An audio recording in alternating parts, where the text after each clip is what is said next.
And you will realize, even though the Arabic verbs are vast, but they are very fascinating and they are interesting. They are not at all difficult.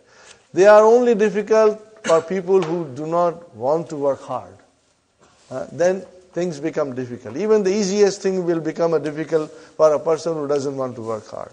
But inshallah, you will work hard. Allah will make it easy for us, for you and me, both of us, inshallah.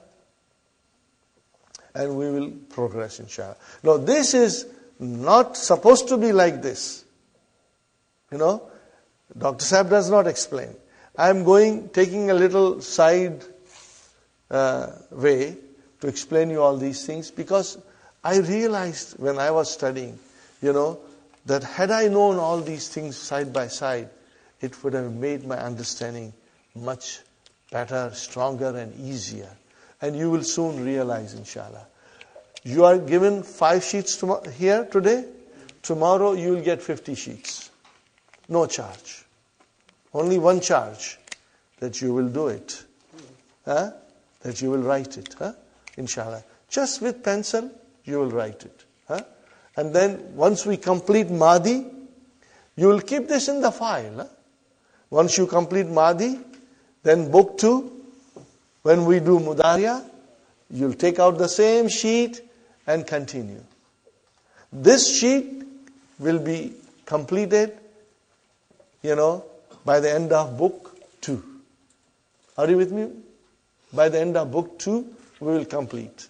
Slowly, 2 at a time. I always say to my students, since I come from Indo-Pak subcontinent, there are many things that I remember. And one thing that I always used to remember, whenever you hear Binaka Geetmala, they used to say, Dodo goli, Aspro. So if you take 2 tablets of Aspro, you will never get headache. If you do 2 conjugation of verbs, you will never get the headache of Arabic language. Are you with me? 2 conjugations per day. One has to do to remain healthy in verbs. Are you with me? So you will remember, Dodo goli, Aspro.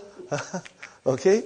So this, inshallah, will make you strong. And we have got sheets for everybody. We'll give you 50 sheets tomorrow, inshallah. And you keep them. I don't expect you to do everything, brother. Tomorrow you should do the 5, what you have. But only up to here, which should not be difficult. And then rest of it, tomorrow we'll complete it. It is about time to take a break. So inshallah, we'll take a break. And then we will proceed, inshallah. Yes, brother. One second. Okay, brothers and sisters, we are back to our lesson. I had a very interesting question from Brother Abdul Qadir. He said, that normally the round ta marbuta is the sign of feminine. So, is that here? What kind of a ta is this? And why it is not round ta? Are you with me? Fatimatu, Aishatu, there is a round ta at the end. Ta marbuta. So I explained him that, brother, that rule only applies to the nouns. We are not studying nouns now. We are studying verbs. In the verb, there is no ta marbuta. In the verbs, they are all open tas. So, kharajat, ta has a sukoon. And we call it ta tanisi. But it is open ta. And this is kharajat plus alif. When alif came, the sukoon changed into fatah. Kharajata. So, if I analyze this to you, brothers and sisters, if I analyze this verb, it has 3 parts. How many parts, brother? 3 parts. Brother Abdul Samad, what are those 3 parts? Okay, that is the verb. Fi'al. And what is this, brother? No, ta'u tanisi. Never ever say damir. What is it? What is ta'utanisi, Sister Salma? Sign of feminine. That the doer of the action are feminine. Feminine. Doer of the action is a feminine. So, fi'al, then ta'u, sign of feminine, and now, okay, we got two things done. Where is the fa'il? Then fa'il is the alif. Are you with me? Is it clear? So anytime you will have huma, it will be fi'al, ta'u tanisi, and fa'il. Inshallah, you will remember it. Okay. The humma we don't use very often, but it is there in the Qur'an. It is there in the Qur'an. So, one of the students, when we were doing this,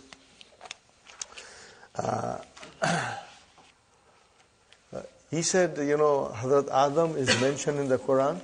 What about his wife, Bibi Hawa? There is no mention of it. So when we were learning verbs and things like that, then when we were doing, it was in book 2, when we said the verb. This is a verb. It's not a normal verb. It's a different kind of verb. Can you see here? In between there is an alif, and there is no vowel sign. How will you pronounce this? Kala. How will you pronounce? Kala. This we will do in book 2. End of book 2 we'll go in detail and do all these verbs, Okay, why there is a fatah here and nothing in between, we will learn that later on. So, but you can conjugate. Do you know you can conjugate? Try it. Brother Hassan, huwa qala. And next one will be qala.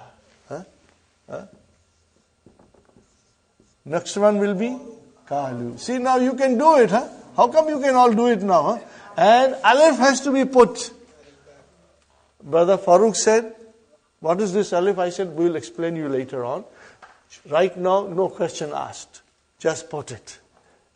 It's a spelling rule. And what will be the next one? Ka-lat. Ka-lat. Ka-lat. And next one? Ka-la-ta. Okay, if you divide this into different parts, verb, ta'u tanisi, and then fa'il. See, you got it. See, with how much ease you could do it, brother. So with little practice, inshallah, you will go a lot ahead. Now, brother, when I explained to him, then he came and said, in the Quran, when Allah addressed Hazrat Adam, they made a mistake, okay? And when they replied, they said, Kala. Oh, who are those two then? So it is him and his wife. So this, where is the file in Kala? Alif. What does it represent? 2. So who are those 2? And Hawa. So Hawa is mentioned. He was quite pleased with what he learned, Okay? So, who are those 2 who said to Allah subhanahu wa ta'ala that we have made an error? Qala, Rabbana zalamna anfusana. Illam takfir lana wa tarhamna lanakunanna min al-khasirin. Anfusana is plural, so that means more than one have done. Yes, anfusana, because he's now using in the first person. Yes. Okay? No, but do you see Qala? If it comes Qala means 2, not 3, 2. And when you say Qalu, it comes in the Quran all the time, means they said. And Qala, he said. Qalat, she said. Are you with me? It's very easy, brother, inshallah. The rest of it, tomorrow we'll do it. Because that agreement will come from the lawyers. And we'll read the agreement, and then we'll discuss, should we sign or should we leave it? But I guess we have no choice. We have to sign it. Varna chapati gaur mein kaun pakayega?